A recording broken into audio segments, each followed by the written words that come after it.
அன்பு சொந்தங்களுக்கு வணக்கம். இல்லறம் இனிக்க பொன் விதிகள் இங்கே கூறலாம் என்று இருக்கிறேன்.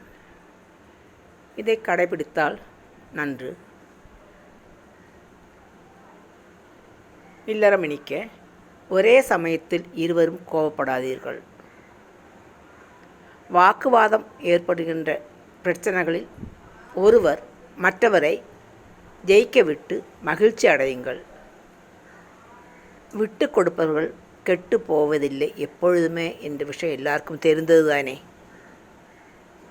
விமர்சனத்தையே வாஞ்சையுடனும் அன்புடனும் செய்து பாருங்கள்.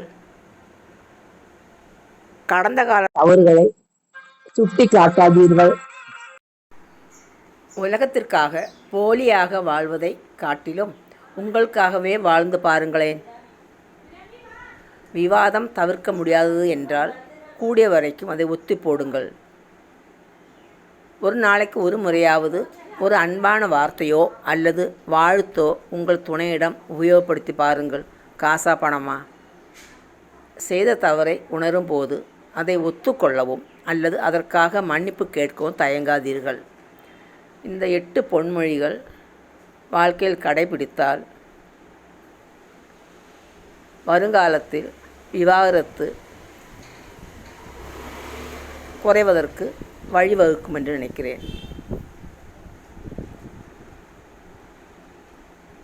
முடிந்த வரைக்கும் இந்த 8 வரிகளை உபயோகப்படுத்துங்கள்.